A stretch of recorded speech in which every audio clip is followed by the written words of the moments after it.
India ವಿಮಾನ ಪತನವಾದ ಅಹಮದಾಬಾದ್ನ ಮೇಘಾನಿ ನಗರಕ್ಕೆ ಪ್ರಧಾನಿ ನರೇಂದ್ರ ಮೋದಿ ಭೇಟಿ. ಅಹಮದಾಬಾದ್ ಸಿವಿಲ್ ಆಸ್ಪತ್ರೆ ಭೇಟಿ ನೀಡಿ ಗಾಯಾಳುಗಳ ಆರೋಗ್ಯ ವಿಚಾರಣೆ. ನಂತರ ದುರಂತದ ಸ್ಥಳಕ್ಕೆ ಭೇಟಿ ನೀಡಿ ಅಧಿಕಾರಿಗಳಿಂದ ಮಾಹಿತಿ ಪಡೆದರು. ಅಹಮದಾಬಾದ್ನಿಂದ ಲಂಡನ್ ಗ್ಯಾಟ್ವಿಕ್ಗೆ ಹೊರಟಿದ್ದ ಏರ್ ಇಂಡಿಯಾ ವಿಮಾನ ಪತನ.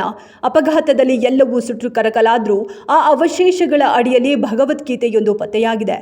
ಈ ಅಪಘಾತವನ್ನು ವಿಮಾನ ಅಪಘಾತಗಳ ಇತಿಹಾಸದಲ್ಲೇ ಅತ್ಯಂತ ದೊಡ್ಡ ಅಪಘಾತವೆಂದು ಪರಿಗಣಿಸಲಾಗಿದೆ.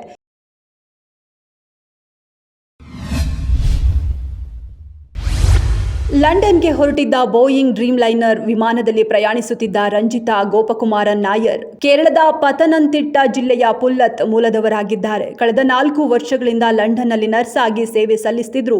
ರಜೆಯ ನಿಮಿತ್ತ ಊರಿಗೆ ಬಂದಿದ್ದ ರಂಜಿತಾ 2 ಮಕ್ಕಳು ಮತ್ತು ತಾಯಿ ಪುಲ್ಲತ್ನಲ್ಲಿ ವಾಸವಾಗಿದ್ದರು.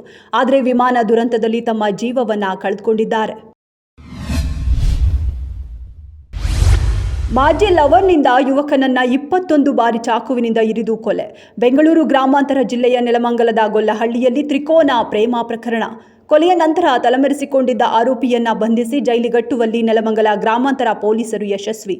ಲವರ್ನ ಮದುವೆಯಾಗಲು ಮುಂದಾಗಿದ್ದ ಸ್ನೇಹಿತನನ್ನೇ ಮಾತುಕತೆಗೆ ಎಂದು ಕರೆದವನು 21 ಬಾರಿ ಇರಿದು ಹತ್ಯೆಗೈಯಲಾಗಿದೆ.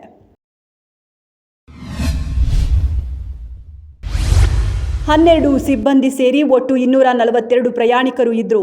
ಮಧ್ಯಾಹ್ನ 1:38ಕ್ಕೆ ಟೇಕ್ ಆಫ್ ಆದ ಕೆಲವೇ ಕ್ಷಣಗಳಲ್ಲಿ ಮಘಾನಿ ನಗರ ಪ್ರದೇಶದ ಬಿಜೆ MBBS ಹಾಸ್ಟೆಲ್ ಮೇಲೆ ಬಂದು ಅಪ್ಪಳಿಸಿತು.